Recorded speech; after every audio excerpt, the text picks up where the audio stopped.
प्यारे बच्चों नमस्कार। ज्ञान सिंधु कोचिंग क्लासेस में आपका स्वागत है। सेशन की शुरुआत करते हैं कक्षा 12 भौतिक विज्ञान का एक मॉडल पेपर के साथ में। तो पहला क्वेश्चन क्या है उसको जानने से पहले आप लोग लाइक और शेयर कर दीजिए और संख्या को थोड़ा सा बढ़ाइएगा और हमारे साथ जुड़िए। और पहले क्वेश्चन का आंसर आपको कमेंट बॉक्स में देना है। कोई जल्दबाजी नहीं, बिल्कुल आराम से हर एक क्वेश्चन को पढ़ना है और फिर समझ के आंसर देना है। तो देखिए पहला क्वेश्चन यहाँ पर क्या है। दो समान आवेश के दो बिंदु आवेशों को वायु में एक निश्चित दूरी पर रखने से उनके बीच लगने वाला बल F1 है। जब इन्हीं आवेशों के बीच में के परावैद्युतांक वाला कोई माध्यम रख दिया जाता है, यानी मतलब दूरी में कोई परिवर्तन नहीं किया गया है, तो लगने वाला बल F2 हो जाता है। तो आपको ये बताना है कि F1 और F2 में क्या अनुपात है, वो आपको यहाँ पे बताना है। ऑप्शन दिया हुआ है, कौन सा ऑप्शन है? के स्क्वायर, दूसरा है 1/k², तीसरा ऑप्शन है के और चौथा ऑप्शन है 1/k। किसका अनुपात होगा? ये F1/F2 का अनुपात है। तो इस सवाल को सरल भाषा में ऐसे समझ लें कि आपके पास दो कोई चार्ज हैं। ये एक आवेश है, नाम दे दिया आपने Q1। दो समान आवेश, तो हम ऐसा कर लेते हैं, समान भी लिख लेते हैं। यहाँ पर हमने लिख लिया Q आवेश हो गया और कुछ दूरी पर यहाँ R मान लीजिएगा, यहाँ पर ये Q आवेश ये लिख लीजिए। अब इनकी प्रकृति समान भी हो सकती है, असमान, ऐसा कुछ इन्होंने बताया है नहीं, तो उसको भी यहाँ पर नहीं लिख रहा हूँ, मान लेता हूँ कि समान प्रकृति के हैं। आवेश की मात्रा समान है, लिख लिया। एक निश्चित दूरी, तो ये निश्चित दूरी मैंने R बता दी। कहा वायु में रखे हैं तो इनके बीच F1 बल लगता है। तो आप सीधा फॉर्मूला लिख देते हैं, कौन सा? F1 इक्वल 1/4πε0k और Q1 Q2 अपान R²। तो ये F1 हो जाएगा। वायु के लिए k की वैल्यू 1 होती है तो सबको पता है, तो मैं यहाँ पर 1/4πε0 और k के स्थान पे 1 लिखता हूँ, तो 1 यहाँ पर लिखिए चाहे नहीं लिखिए कोई फर्क नहीं पड़ेगा। और हमने यहाँ पर Q1 के स्थान पे Q लिखा, Q2 के स्थान पर Q लिख दिया, तो ये Q इंटू Q अपान R² हो गया। या इसको हम ऐसे आगे एक लाइन और बढ़ा लें और ये लिख सकते हैं 1/4πε0 Q² अपान R²। ये F1 निकल गया। अब हम F2 लिखते हैं, तो F2 कैसे लिखेंगे? तो F2 इक्वल क्या हो जाएगा? 1/4πε0। अब कहा कि इन दोनों के बीच में जो आवेश रखे थे ए और बी पॉइंट पर, इनके बीच में के परावैद्युतांक वाला कोई माध्यम रख दिया, तो मैंने माध्यम रख दिया के। और अब क्या बनेगा यहाँ पर? Q² अपान R²। ये भी बात समझ में आ गई। अब यहाँ पर कहा गया कि इनका अनुपात बता दीजिए। तो अनुपात के लिए हमने यहाँ पर लाइन देखो ऐसे खींच ली, और लाइन खींचने पर क्या हुआ देखिए, ये Q² और R² पूरा पूरा तो कैंसिल हो गया। यहाँ तक भी कोई दिक्कत नहीं थी। हम यहाँ पर क्या लिख लेते हैं, बहुत आराम से समझिएगा, कोई दिक्कत नहीं, कोई हड़बड़ाहट नहीं, बिल्कुल हर एक बात को समझते हुए आगे बढ़ेंगे। देखिए हम इसको ले आते हैं 1/4πε0, तो मैंने यहाँ पर लिख दिया 1/4πε0। यहाँ जरा देखिएगा 1/4πε0k, तो यहाँ पर ये 1 हो गया, ऊपर पहुंचाएंगे और ये हो जाएगा 4πε0k। अब जरा कैंसिल कर दीजिएगा, 4πε0 कैंसिल कर दिया, तो F1 अपान F2 का मान किसके बराबर आ गया? k अपान 1, या हम के भी बोल सकते हैं। तो इस तरह से जो आंसर निकल के आ गया, कितना? ऑप्शन नंबर 3 हो गया। ठीक है, के। अगला नंबर क्वेश्चन क्या है? एक तार को खींचकर ऐसे खींच दिया गया, प्रारंभिक त्रिज्या का आधा कर दिया गया। स्वाभाविक सी बात है, किसी तार को जब खींचेंगे तो उसका साइज लंबा होगा और त्रिज्या उसकी घटेगी नहीं, वो जो है मोटाई उसकी कम होना शुरू हो जाएगी। करिए ऐसे इसको खींचा है कि उसकी त्रिज्या को क्या कर दिया, आधा कर दिया। इसकी प्रतिरोधकता का मान प्रारंभिक मान का कितना गुना हो जाएगा, प्रतिरोधकता का मान प्रारंभिक मान का कितना गुना हो जाएगा, ये सवाल ध्यान नहीं देंगे तो आपका 100% गलत होगा। क्यों? क्योंकि यहां पर ये बात बताई कितने गुना हो जाएगा, तो आपके दिमाग में होगा सर कुछ ना कुछ तो फर्क पड़ेगा, 1 गुना होगा, 2 गुना होगा, 3 गुना होगा, 4 गुना होगा, ठीक। लेकिन यहां पर प्रतिरोध के विषय में नहीं बताया है, प्रतिरोधकता बताई, ये बात ध्यान रखना है। प्रतिरोधकता मतलब विशिष्ट प्रतिरोध, और विशिष्ट प्रतिरोध का खींचने पर कोई प्रभाव पड़ता ही नहीं है, क्योंकि सूत्र क्या बनता है, R इक्वल रो एल अपान ए। इसके लिए जो सूत्र क्या अप्लाई करते हैं, परिभाषा क्या देखते हैं विशिष्ट प्रतिरोध की, एकांक लंबाई के एकांक अनुप्रस्थ क्षेत्रफल के तार का प्रतिरोध ही तार के पदार्थ का विशिष्ट प्रतिरोध कहलाता है। तो इसका मतलब ये हुआ कि इस प्रश्न का सही आंसर जाएगा ऑप्शन नंबर 4 की तरफ, और ये होगा अपरिवर्तित रहेगा। ध्यान रखना है ये सवाल गलती होने के चांसेस ज्यादा है। क्यों? क्योंकि यहां पर लिखा है कितने गुना हो जाएगा। ठीक है, चलिए अब आगे बढ़ जाते हैं। यदि वोल्ट मीटर तथा मिली वोल्ट मीटर के प्रतिरोध X1 और X2 हैं तो रिलेशन क्या है ये आपको बताना है। प्रतिरोध में X1 का मान ज्यादा होगा X2 के कंपैरिजन में, दोनों का मान आपस में बराबर होगा, ये भी बताया। फिर तीसरा बताया X1 का मान कम है, X2 का मान ज्यादा है। फिर कहा कि X2 का मान X1 का मान ज्यादा या बराबर है X2 के, तो कौन सा ऑप्शन सही है वो आपको बताना है। तो जरा देखिए ये क्या कहा यहाँ पे, वोल्ट मीटर। वोल्ट मीटर काम क्या करता है, तो सब लोगों का जवाब होगा सर कि वोल्ट मीटर विद्युत परिपथ में दो बिंदुओं के बीच विभवांतर मापने के काम में लाया जाता है। क्या होता है, विभवांतर की माप करता है। अब विभवांतर की माप करता है यानी ये भी बस कह सकते हैं कि जो वोल्ट मीटर है परिपथ में किस क्रम में लगाया जाता है, वो लगाया जाता है समांतर क्रम में। अब समांतर क्रम में लगाया गया वोल्ट मीटर और milli volt meter. Milli volt meter मतलब वोल्टेज का जो मान है वो कम पढ़ेगा, कम वोल्टेज पढ़ेगा। और ये वोल्टेज मान लीजिए ज्यादा वोल्टेज, हम ऐसी बात करें कि एक कोई वोल्ट मीटर है तो 220 वोल्ट पढ़ रहा, और एक वोल्ट है वो केवल वोल्ट मीटर जिसको मिली वोल्ट मीटर कहा वो कहा 20 मिली वोल्ट पढ़ रहा है, तो किसका प्रतिरोध ज्यादा होगा। तो देखिए यहां पर वोल्ट मीटर को जब लगाएंगे तो इसका प्रतिरोध ज्यादा होगा। क्यों? क्योंकि जब समांतर क्रम में लगाएंगे और विभवांतर ज्यादा माप रहा है वहां पर, इसका मतलब क्या हुआ कि रेजिस्टेंस का मान क्या होना चाहिए, इसका ज्यादा होना चाहिए। ठीक है, तो इसलिए यहां पर ऑप्शन नंबर फर्स्ट सही हो जाएगा कि X1 is greater than X2, यानी वोल्ट मीटर का प्रतिरोध ज्यादा होगा, मिली वोल्ट का प्रतिरोध कम होगा।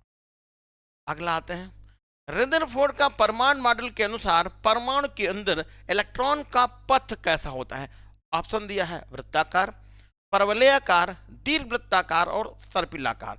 तो रदरफोर्ड के परमाणु मॉडल के अनुसार परमाणु के अंदर इलेक्ट्रॉन जो चक्कर लगाते हैं वो वृत्ताकार पथ में चक्कर लगाते हैं। तो इसका सही आंसर है ऑप्शन नंबर फर्स्ट, वृत्ताकार।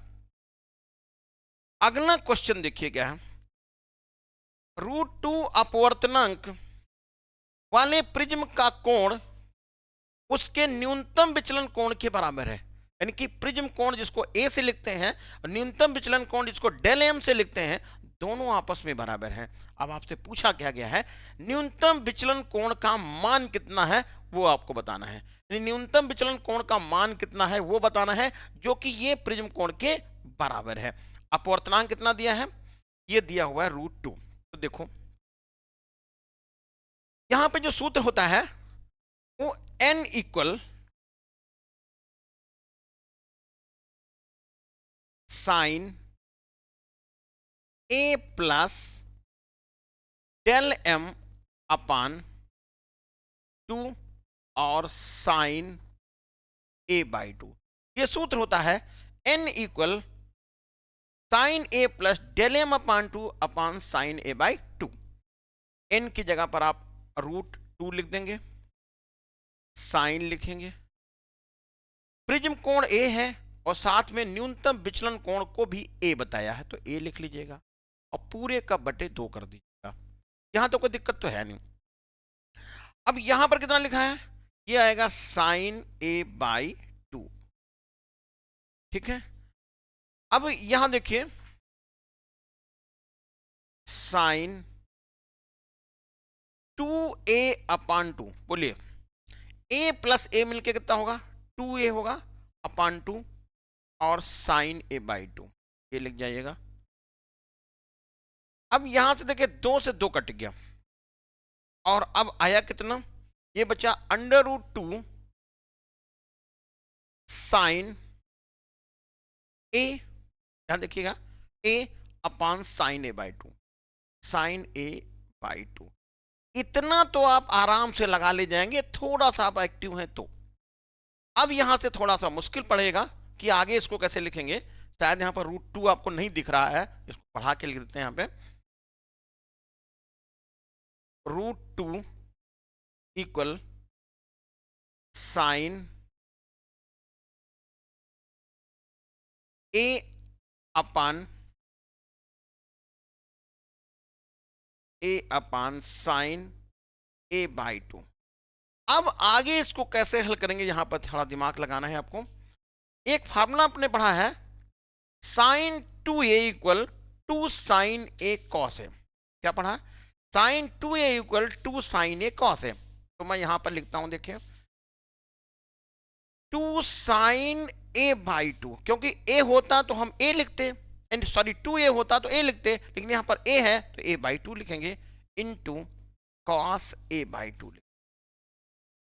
अपान साइन ए बाई 2, ये लिख गया। अब साइन ए बाई 2 तो कट गया, यहां तक कोई दिक्कत नहीं है।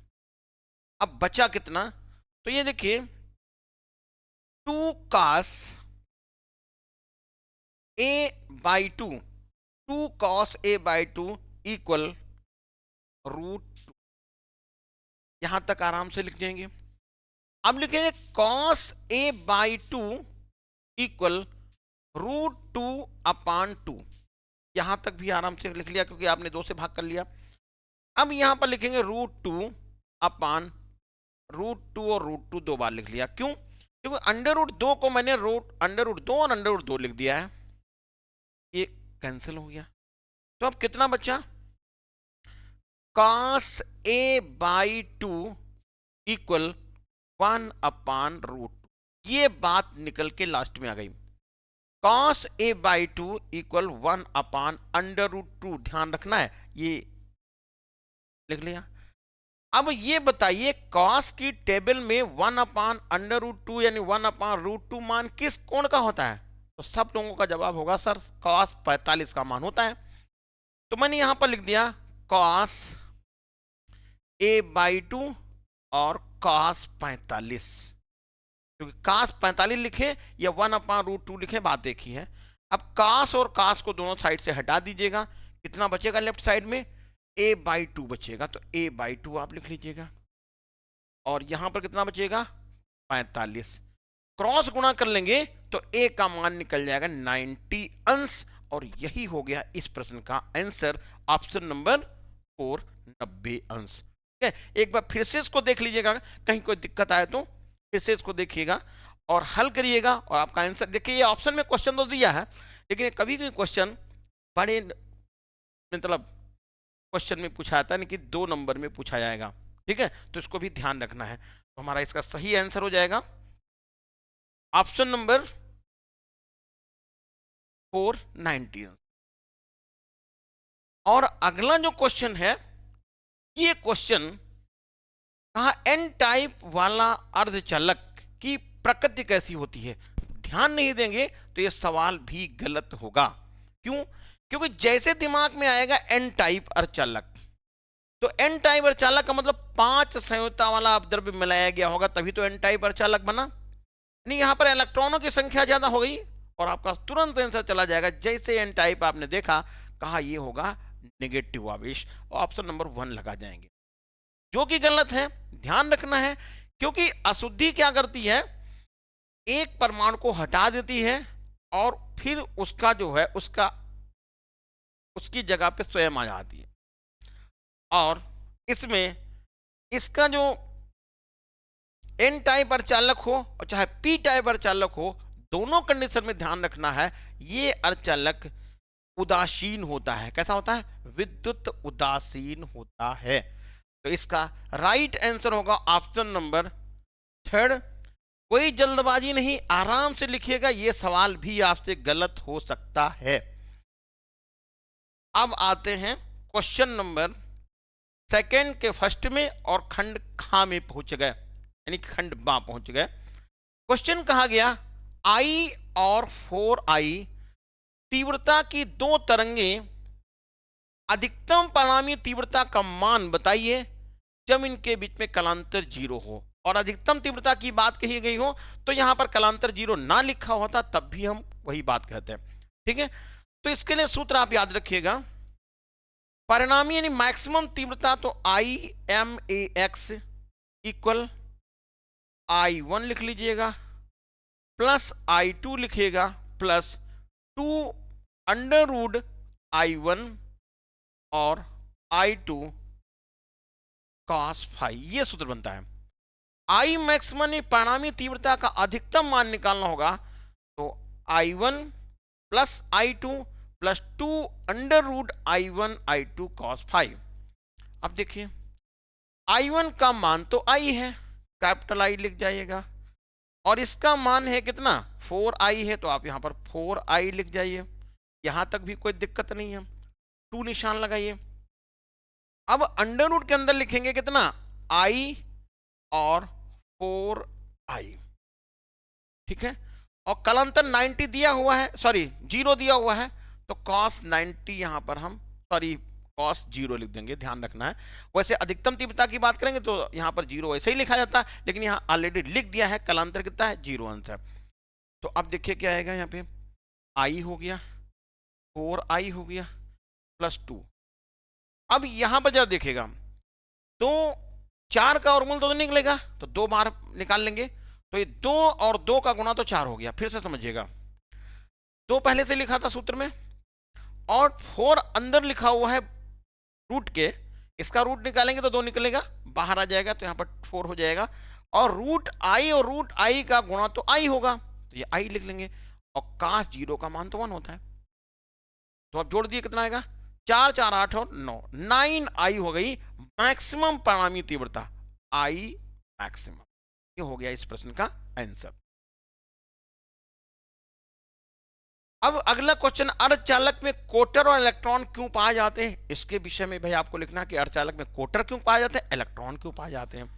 फिर अगला क्वेश्चन क्या है, यदि P तथा लैम्डा क्रमशः कण का तथा तरंग के गुण को प्रदर्शित करते हैं, यानी कि P और लैम्डा कण के गुण, कण और तरंग के गुण प्रदर्शित करते हैं, तो कण के तरंग को प्रदर्शित करने वाले व्यंजक का रूप लिखना है, यानी कि डी ब्रोगली तरंगदैर्घ्य का आपको इक्वेशन लिखना है। तो क्या आएगा, ये बनता है लैम्डा इक्वल h अपान पी, h अपान पी। ये लैम्डा क्या है, ये डी ब्रोगली तरंगदैर्घ्य है, और p क्या है, संवेग है।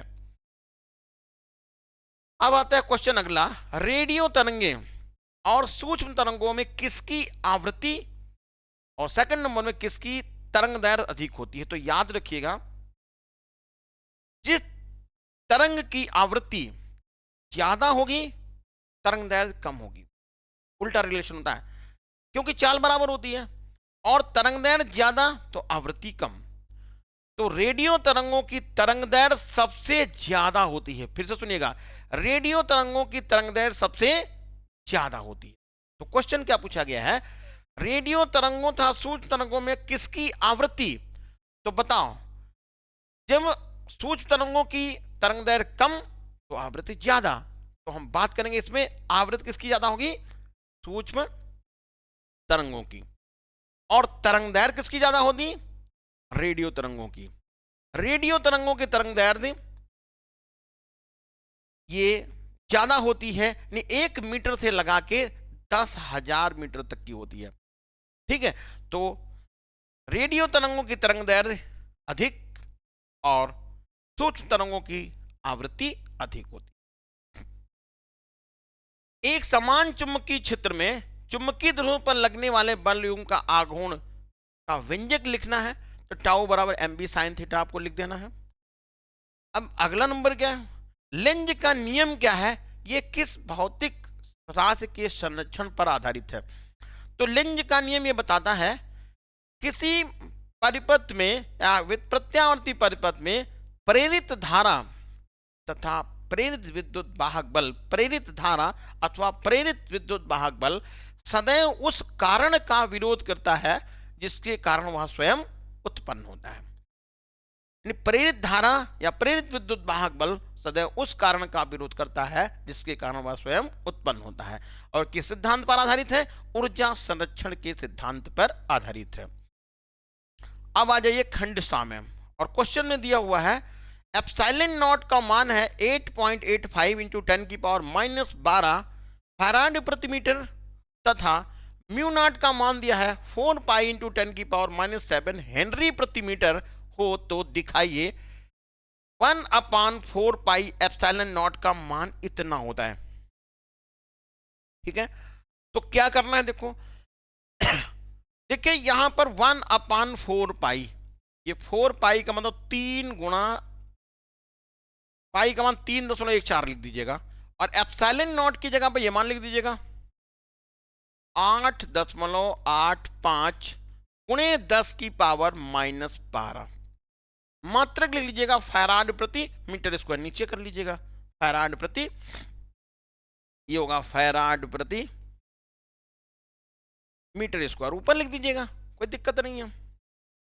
अब जब इसका हम कैलकुलेशन करेंगे, कैलकुलेशन करने का तो ये 10 की पावर 12 ऊपर ले जाइएगा, तो 10 की पावर ये 12 प्लस में हो जाएगा।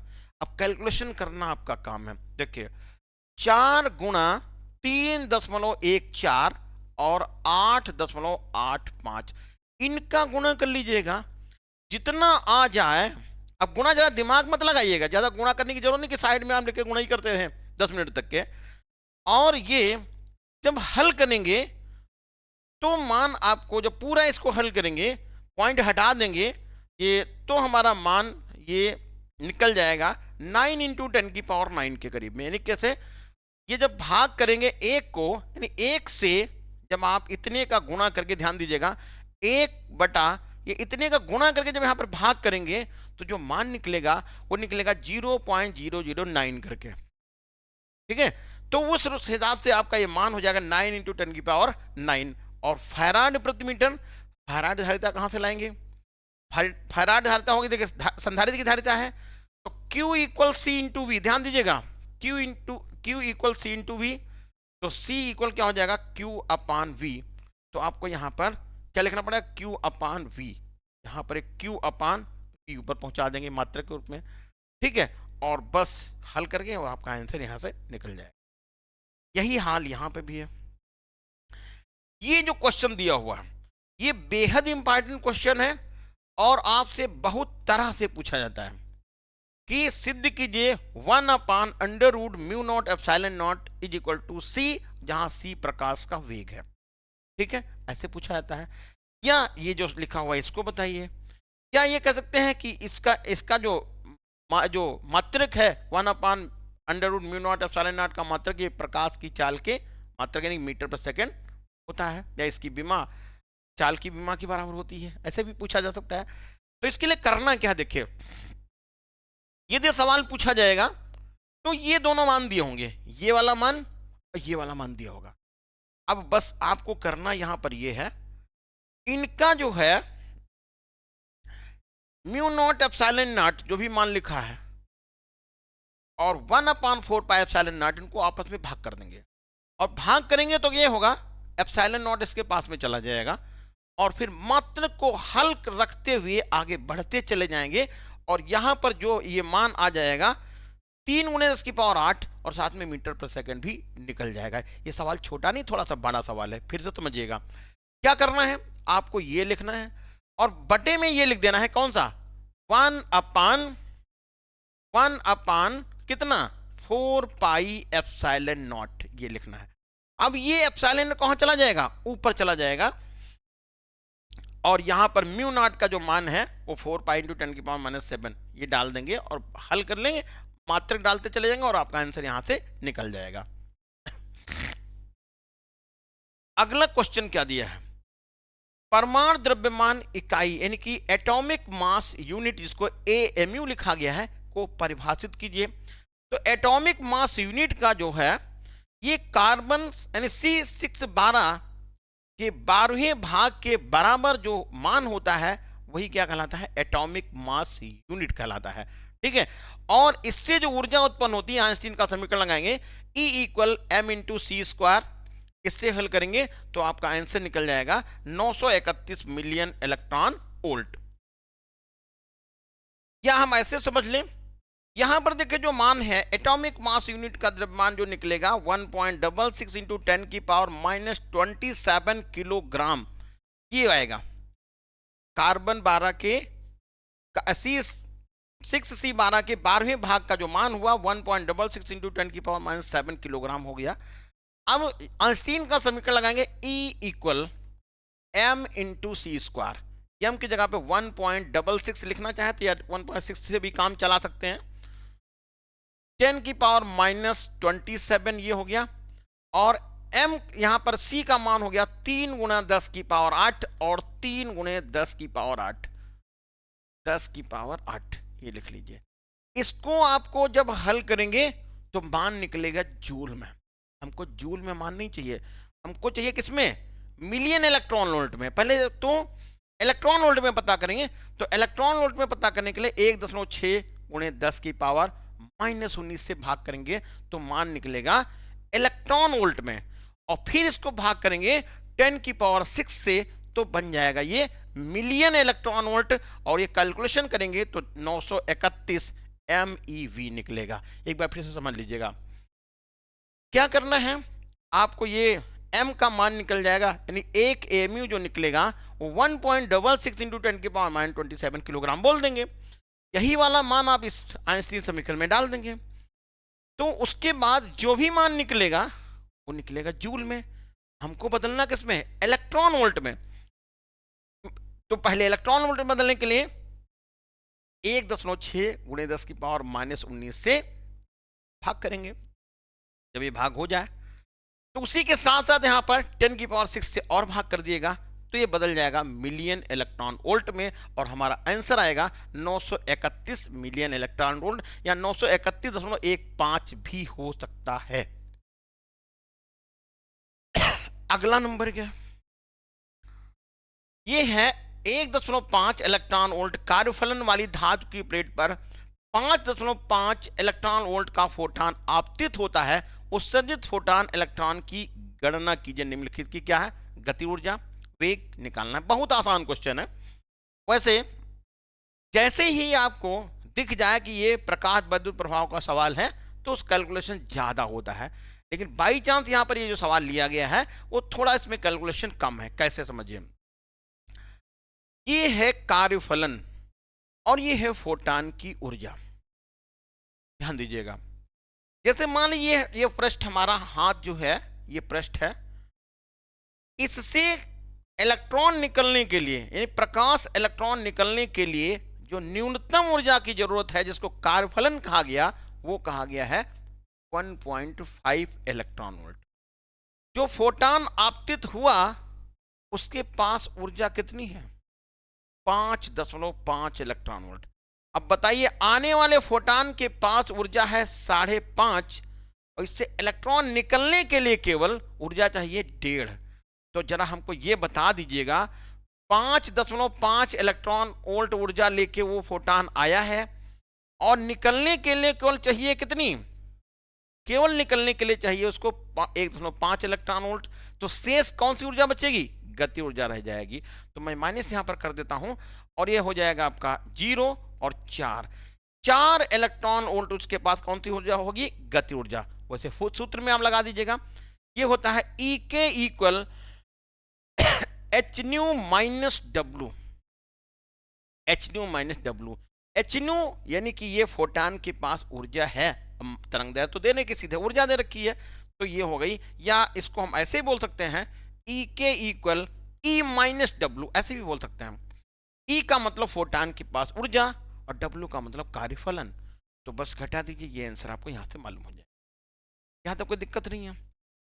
अब ये निकल गई गति ऊर्जा। आप कह रहे हैं वेग बताओ इलेक्ट्रॉन का, तो ई के का मान आपको मालूम हो गया और हाफ एम वी स्क्वायर यहां लिख दीजिएगा। बस एक बात ध्यान रखना है कि ई के का मान जो है वो निकला है इलेक्ट्रॉन वोल्ट में, हमको मान डालना है किसमें, जूल में। तो आपको यहां पर क्या लिखना पड़ेगा, 4 और 1.6 गुणे 10 की पावर -19। ये बात समझ में आई। और आगे 1/2 लिखेंगे, और इलेक्ट्रॉन का द्रव्यमान देखिए 9.1 के चक्कर में ना पड़िएगा, क्यों, कैलकुलेशन को बढ़ा देगा। 9 लिख लीजिएगा, थोड़ा आसान हो जाएगा। 9 इंटू 10 की पावर -31, और ये हो गया वी स्क्वायर। अब बहुत आराम से इसका कैलकुलेशन करिएगा और सीधा आपका आंसर ही निकल जाएगा। ठीक है, तो 4 यहां पर ये इलेक्ट्रॉन वोल्ट था, ये देखिए 4 इलेक्ट्रॉन वोल्ट, इसको मैंने बदला 1.6 गुणे -19 से गुणा करके जूल में बदल गया, 1/2 लिखा। m का मान 9 इंटू 10 की पावर -31 लिख दिया। v स्क्वायर की वैल्यू निकालना है, v का मान निकालेंगे रूट करके, वही आपका आंसर निकल जाएगा।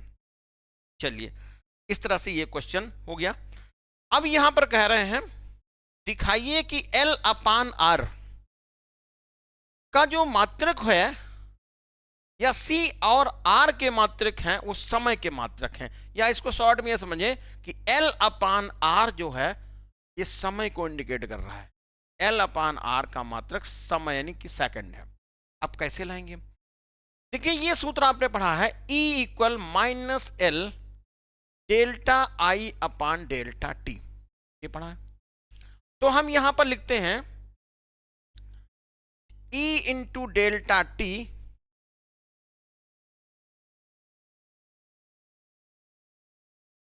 यहां लिखिए, देखिए E equal -L delta I upon delta T। तो ये माइनस तो दिशा के लिए होता है, तो इसको मैं यहां पर निगलेक्ट करूंगा, केवल बस फार्मूला मैंने लिखा है वो आपको बता दिया है।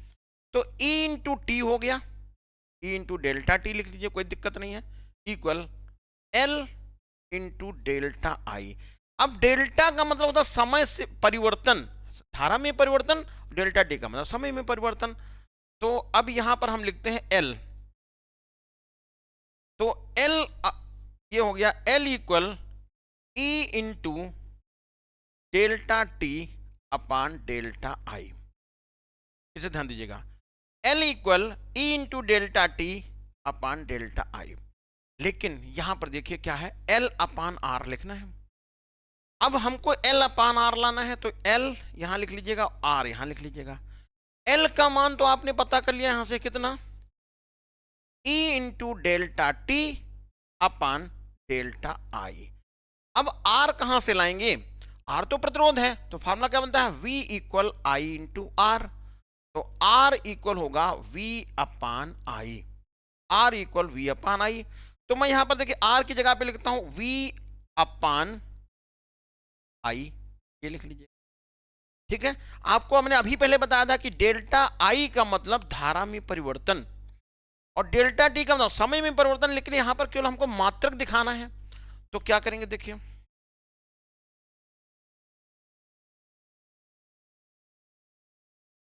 E ये क्या है, सेल का विद्युत वाहक बल है, इसका भी मात्रक वोल्ट होता है, तो मैं इसके मात्रक को वोल्ट लिखता हूं, ये हो गया। डेल्टा टी ये भी सेकंड हो गया, अब इधर से हटा देते थोड़ा सा, ये हो गया डेल्टा टी सेकंड हो गया, और I एम्पियर हो गया,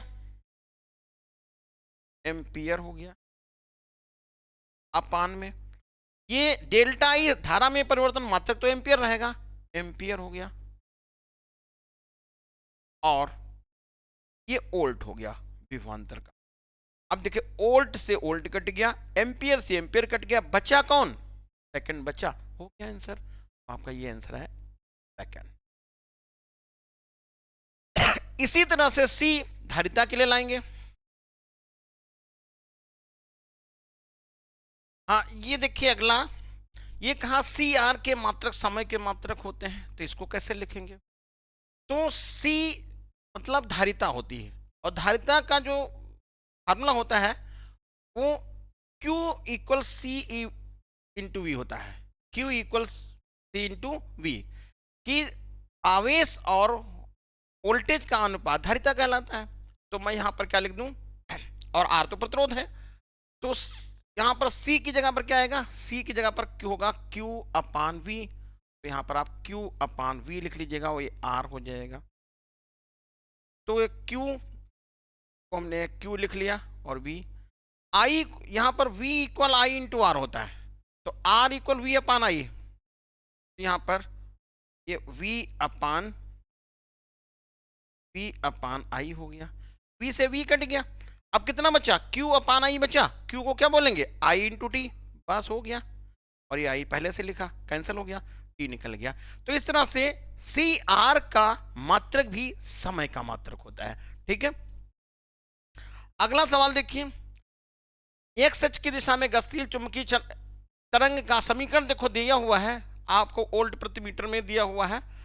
अब आपको तरंग की तरंगदैर्घ्य निकालनी है, तो यहां पर हम समीकरण लिख लेते हैं, और क्या है समीकरण, ई वाई ई नॉट, यहां पर लिखेंगे E Y E naught cos के एक्स प्लस ओमेगा टी।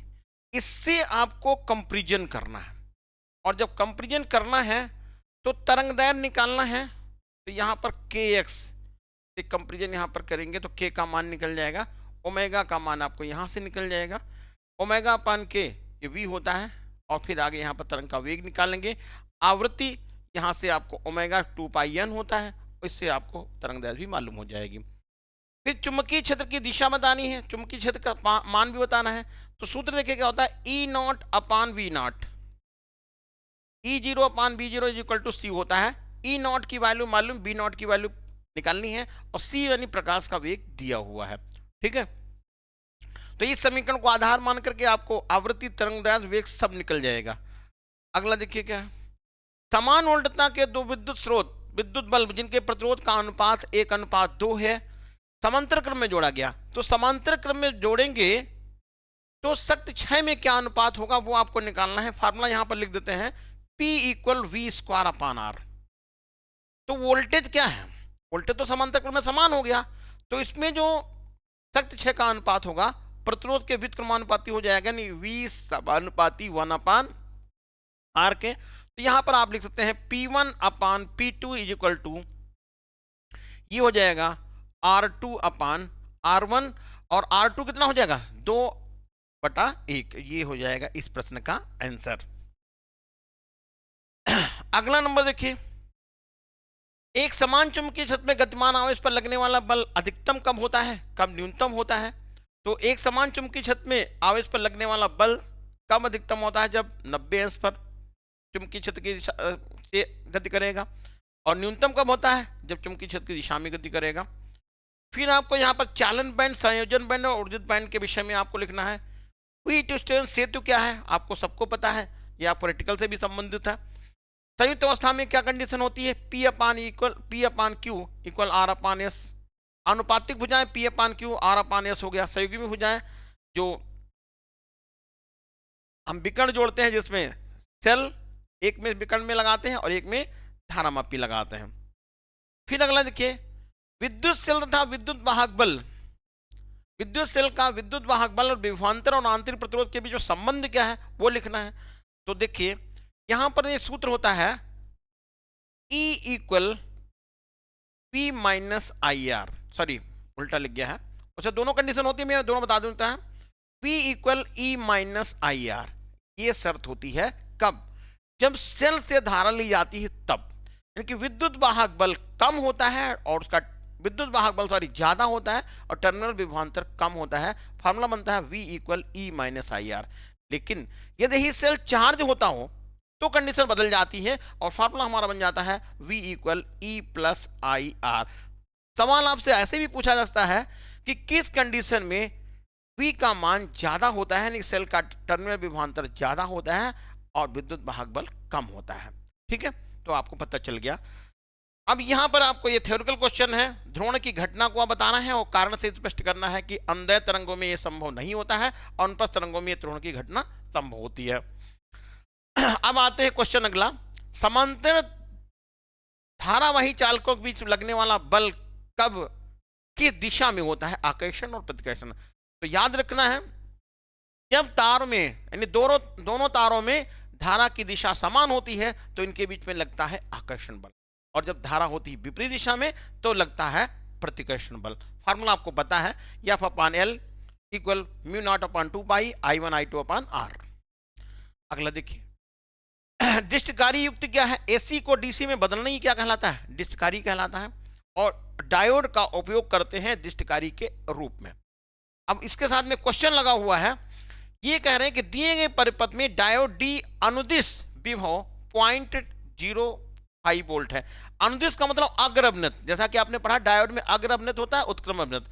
अग्र अवनत का मतलब धारा के जाने की परमिशन देता है, उत्क्रम अवनत का मतलब धारा की परमिशन नहीं देता, वहीं पर धारा को रोक देता है। ठीक है, तो अब कह रहे हैं अनुदिश विभव में अंतर कितना है, ये है 0.5 वोल्ट, और धारा कितनी जा रही है 5 मिली एम्पीयर जा रही है। तो निम्नलिखित में आप बताना है प्रतिरोध R के सिरों के बीच में विभवांतर कितना है, प्रतिरोध R के सिरों के बीच में विभवांतर कितना है। तो जरा देखो, टोटल वोल्ट कितना लगाया, टोटल वोल्ट लगाया है 1.5 वोल्ट। अब जरा बताइए यहां पर जो डिफरेंस है कितना है, 0.5 वोल्ट है। अब तो सीधा आंसर निकल गया ना, कोई कैलकुलेशन नहीं है। 1 वोल्ट विभवांतर होगा किसके बीच में, इसके बीच में। समझ में आता है कि नहीं आई, 1 वोल्ट विभवांतर होगा किसके बीच में, ये होगा प्रतिरोध के बीच में। कैसे मालूम किया, 1.5 में से 0.5 मैंने हटा दिया, घटा दिया। समझ में आ गया। अब आगे क्या कहा है कि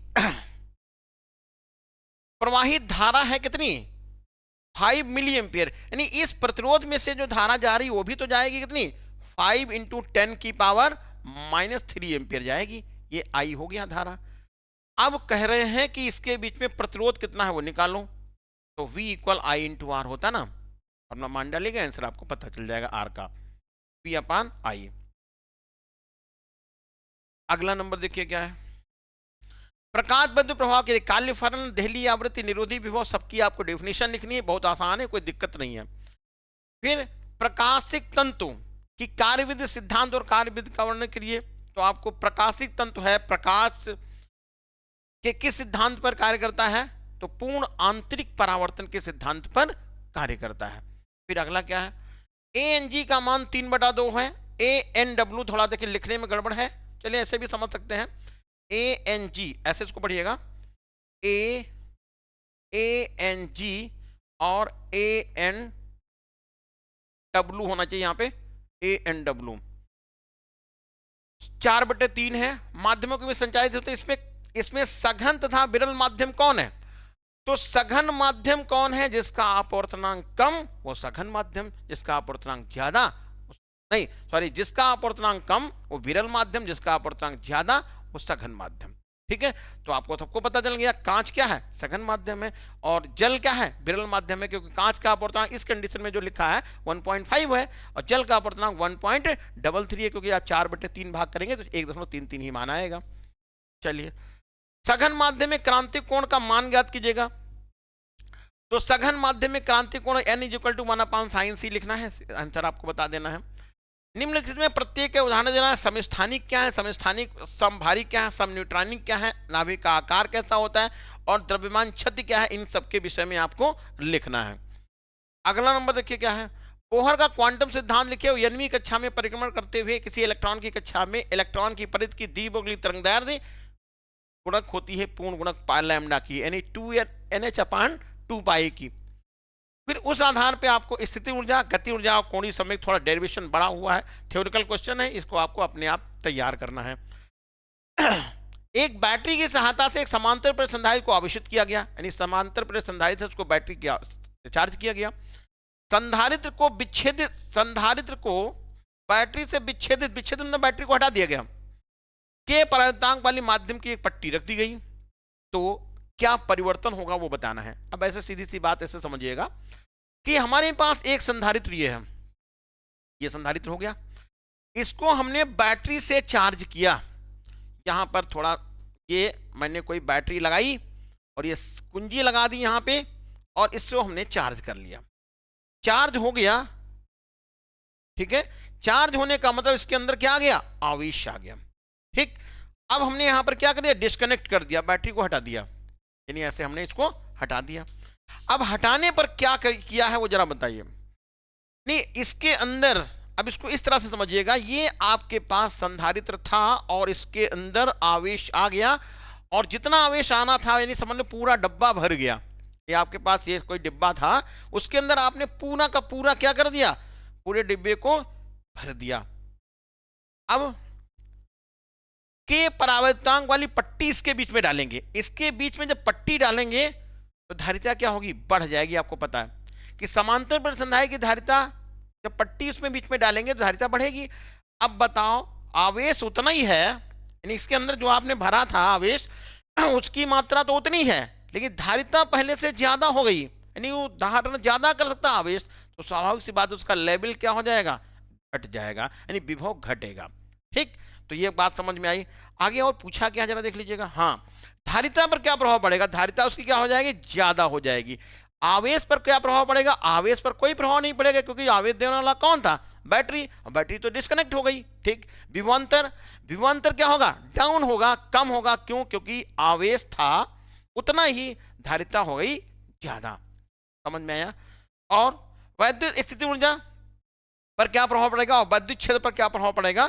तो वैद्युत क्षेत्र और वैद्युत क्षेत्र की तीव्रता जो है, वैद्युत क्षेत्र और वैद्युत क्षेत्र की तीव्रता पर क्या प्रभाव पड़ेगा, ये आंसर देना है आपको कमेंट बॉक्स में। 3 बातें तो मैंने बता दी, ठीक। फिर आपके कमेंट पे इंतजार रहेगा, फिर हम आगे बताएंगे इसमें क्या होगा। थोड़ा क्लू भी छोड़ते हैं आपके लिए। अगला समविभव पृष्ठ क्या है। तो समविभव पृष्ठ भैया बहुत आसान है कि वह पृष्ठ जिस पर जितना लेवल विभव होता है सब क्या होते हैं, बराबर होते हैं, समविभव पृष्ठ कहलाते हैं। नहीं, वह कोई तल जिस पर विभव क्या होते हैं, सब जगह समान होते हैं, समविभव पृष्ठ कहलाता है। जैसे मान लीजिए कि कोई गोला है, कोई उसको आपने आवेशित कर दिया, तो उसके गोले के पृष्ठ पर सब जगह विभव समान होता है, और चाहे हम जहां पर उसको एक आवेश को दूसरे स्थान पर कितने दूर चक्कर मारे, कोई प्रभाव इस पर नहीं पड़ेगा, कोई कार्य नहीं करना पड़ेगा। ये अलग अलग कंडीशन है, इसको देखना है। अगला क्वेश्चन नंबर 8 दिया हुआ है, प्रत्यावर्ती स्रोत की वोल्टेज दी है 282 साइन 100 पाई टी वोल्ट, और आंतरिक प्रतिरोध दिया हुआ है ये 2000 को संख्या ज्यादा दिख रही है हमको। आंतरिक प्रतिरोध ये है, चलिए लिख लो, कोई दिक्कत नहीं, ये 2000 ओम है। अब आपसे पूछा गया है स्रोत का वर्ग माध्य मूल मान VRMS दिया, निकालना है। तो देखो यहां पर क्या है, ये समीकरण होती है V equal V0 sine omega T, ये कंडीशन होती, फार्मूला होती, जनरल समीकरण है V equal V0 sine omega T. तो ये आपको शिखर वैल्यू कितनी दे रखी है, 282 दे रखी है। आपको RMS पूछा गया है, तो VRMS इज इक्वल टू होगा 282 को √2 से भाग करेंगे, 282 को √2 से भाग करेंगे, और जितना भी आंसर आए, अब भाग करने का मतलब क्या है, इसको ऐसे भी लिख सकते हैं, 282 √2, ये लिख लीजिएगा, √2 से ऊपर नीचे गुणा कर दिए, तो आप यहाँ 2 से लिख लीजिएगा, भाग करिएगा, 2 एक 2, 2 चौके 8 और 1, तो आएगा 141 √2 वोल्ट, ये हो जाएगा आंसर यहां से। फिर कह रहे हैं परिपथ में प्रेरण प्रतिघात और धारितीय प्रतिघात।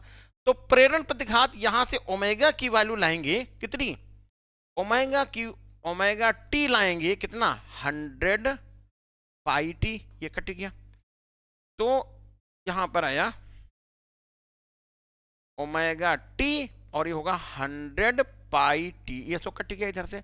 ओमेगा को क्या लिखेंगे, 100 पाई ये लिखा, ये ध्यान रखना। अब यहां लाना तुमको क्या है, सबसे पहले तो प्रेरण प्रतिघात निकालना, एक्सेल निकालना है, ठीक है। तो एक्सेल होता है ओमेगा एल, क्या होता है, ओमेगा एल। ओमेगा की जगह पे आप 100 पाई लिखेगा, और एल की वैल्यू कितनी है, 40 बटा पाई, पाई से पाई कट गया, ये 4000 निकल गया, 4000, ये एक्स एल मालूम हो गया, 4000 ओम। ठीक, फिर आया धारितीय प्रतिघात एक्स सी निकालना है, तो X C is equal to होता है 1/ओमेगा सी। कितना होता है? 1/ओमेगा सी। 1/ओमेगा की जगह पे कितना लिखेंगे? ओमेगा का मान लिखेंगे 100 पाई, तो 100 पाई लिख लीजिएगा, 100 पाई। और सी का मान कितना होगा? 10/पाई, और माइक्रोफैराड है तो यहां पर 10⁻⁻6 बढ़ा लेंगे, ये पाई से पाई कैंसिल हो जाएगा। और ये देखिए 1000 यहां प्लस में, पावर 10⁻⁻6 नेगेटिव में है, ऊपर भेजेंगे तो 10⁻3 हो जाएगी। ये आपका आंसर होगा एक्स सी, यानी 1000 ओम। ये पता चल गया। अब यहां पर निकालना है आपको प्रतिबाधा, और प्रतिबाधा निकालने के लिए क्या करेंगे? जेड का फार्मूला लगाएंगे। जेड इज इक्वल टू होता है R square plus X L difference X C का whole of square. X L और एक्स सी का मान मैंने बता दिया है, और आर का मान क्वेश्चन में साफ साफ लिखा हुआ है।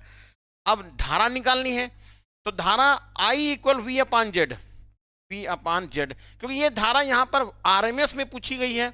ये यदि इसको आप आरएमएस में लिखें, या शिखर धारा, नाम तो दिया नहीं, केवल धारा पूछी है, तो मैं इसको शिखर धारा नाम दे देता हूं। शिखर धारा, शिखर टॉप, तो शिखर वोल्टेज वी नॉट का मान 282 दिया है, तो आप 282 वहां से लाएंगे, और जेड का मान यहां से लाएंगे, भाग करके आंसर निकाल लेंगे। अब निम्नलिखित में अंतर लिखना है। स्वप्रेरण, अन्योन प्रेरण, स्वप्रेरण और स्वप्रेरकत्व, अन्योन प्रेरण और अन्योन प्रेरकत्व, ये आपको लिखना है। और सिद्ध कीजिए टेस्ला अपान एम्पियर, हेनरी अपान मीटर स्क्वायर, ये आपको दोनों मात्रक बराबर करके आंसर यहां से निकालना है। हाइगेंस के तरंग सिद्धांत का उल्लेख कीजिए। अपवर्तन की घटना में आपतित और अपवर्तित तरंगार का स्पष्ट आरेख खींचना है, और आपको बताना है कि जब प्रकाश की तरंगें माध्यमों की गति, माध्यम गति वायु से कांच में और जल से वायु में प्रवेश करती हैं। अगला नंबर क्या है? एक वस्तु का काल्पनिक तथा वास्तविक प्रतिबिंब के मुख्य अंतर बताइए। तो काल्पनिक और वास्तविक प्रतिबिंब अंतर होगा, जिस प्रतिबिंब का आप फोटोग्राफ खींच सकते हैं वो होता है वास्तविक प्रतिबिंब, जिसका फोटोग्राफ नहीं खींच सकते हैं वो होता है काल्पनिक। ठीक है, जिस चित्र का जिसका फोटो आप खींच लेंगे वो होता है वास्तविक प्रतिबिंब, जिसका फोटो नहीं खींच पाते हैं वो होता है वास्तविक काल्पनिक प्रतिबिंब। वास्तविक प्रतिबिंब और आभासी प्रतिबिंब आपको पता चल गया। अब यहां पर दिखाना है कि उत्तल लेंस, अवतल लेंस, उत्तल दर्पण और अवतल दर्पण। तो उत्तल लेंस में एक कंडीशन में प्रतिबिंब बनता है, लास्ट वाली जो कंडीशन होती है जब वस्तु लेंस के फोकस और लेंस के पास में रखी होती, तब बनता है आभासी, सीधा और बड़ा प्रतिबिंब बनता है। और सब कंडीशन में प्रतिबिंब कैसा बनता है? वास्तविक प्रतिबिंब बनता है। अवतल लेंस में यही एक केवल आपको दो कंडीशन ऐसी होती है जहां पर प्रतिबिंब जो है, दो ही कंडीशन उसमें होती हैं, जब अनंत पर वस्तु रखी होती है या जब वस्तु जो है फोकस के बीच में रखी होती है, यानी कि उसके नजदीक पर रखी होती है वस्तु लेंस के नजदीक में। ठीक है, तो इसमें प्रतिबिंब जो होगा वो आभासी बनेगा, वास्तविक प्रतिबिंब अवतल लेंस में नहीं बनता है। उत्तल दर्पण की बात करें तो उत्तल दर्पण में वही दो कंडीशन होंगी, अनंत पर वस्तु रखी है, उसके नजदीक पास में वस्तु रखी होती है। तो उत्तल दर्पण में भी आभासी प्रतिबिंब बनता है, वास्तविक प्रतिबिंब कभी भी बनता ही नहीं है। तो याद रखिएगा, उत्तल दर्पण में केवल आभासी प्रतिबिंब, अवतल लेंस में केवल आभासी प्रतिबिंब। अवतल दर्पण में वास्तविक और आभासी प्रतिबिंब बनता है, लेकिन जब दर्पण के नजदीक वस्तु रखी होती है तो उसका पीछे दर्पण के आभासी और सीधा बड़ा प्रतिबिंब। समझ में आता ही? और 5 कंडीशन में प्रतिबिंब वास्तविक बनता है। तो ऐसे बोलें कि उत्तल लेंस में 5 कंडीशन में प्रतिबिंब वास्तविक बनता है, एक कंडीशन में प्रतिबिंब होता है आभासी, सीधा और बड़ा। और यही हाल होता है अवतल दर्पण में, 5 कंडीशन में प्रतिबिंब बनता है वास्तविक, और एक कंडीशन में प्रतिबिंब बनता है आभासी, सीधा और बड़ा। ठीक है, वास्तविक प्रतिबिंब छोटा भी बनता है, बड़ा भी बनता है, उसके बराबर बनता है, वो अलग अलग कंडीशन पर जब वस्तु रखी होती है तो अलग अलग प्रतिबिंब बनता है। ठीक है, तो इस तरह से आपने इसको भी डिफाइन कर लिया है। और ये तो मात्रक दिए हुए हैं पेपर में, आपसे ये मात्रक आपको दिए भी हो सकते हैं, और नहीं तो पेपर के क्वेश्चन के साथ में भी दिए हो सकते हैं, तो इस पर ज़्यादा दिमाग लगाने की जरूरत नहीं। लेकिन हाँ, एक बात ये है, कभी कभी ये मात्रक दिए होने से आपका बहुत बेनिफिट हो जाता है। क्यों? क्योंकि कहीं मात्रक से सवाल जैसे लगाना हो, अभी मैंने वहां बताया था ना ये 3 × 10⁻⁷ 1/μ0 epsilon0 में कैसे मान निकालेंगे प्रकाश की चाल से, तो आप यहाँ से भी लिख सकते हैं। तो ये मात्रक और जो मान दिए हैं या तो पेपर के लास्ट में या पे जो है दिए होंगे या फिर क्वेश्चन के साथ में दिए होंगे, ठीक है। तो इस तरह से आपको ये पेपर मैंने पूरा करा दिया है, ज़्यादा करा दिया है। अब सब तो यहाँ पर कराना संभव नहीं था, अब आपकी जिम्मेदारी बनती है इसको दोबारा जरूर रिप्ले करेंगे, जरूर देखेंगे और अपने जो है यार दोस्तों को जरूर बताइएगा, ठीक है। जितना ज़्यादा आपस में कंपटीशन होगा उतना ही ज़्यादा प्रॉफिट होगा, ठीक है। ये नहीं कि आप पढ़ करके अपने आप चुपचाप रखेंगे तो उससे कोई बहुत बेनिफिट होने वाला नहीं है। जितना ज़्यादा आप आपस में डिस्कशन करेंगे उतना ही प्रॉफिट होगा, ज़्यादा आपके अच्छे नंबर आएंगे। तो फिर अब मिलते हैं नेक्स्ट सेशन में, तब तक के लिए फिर जय हिंद।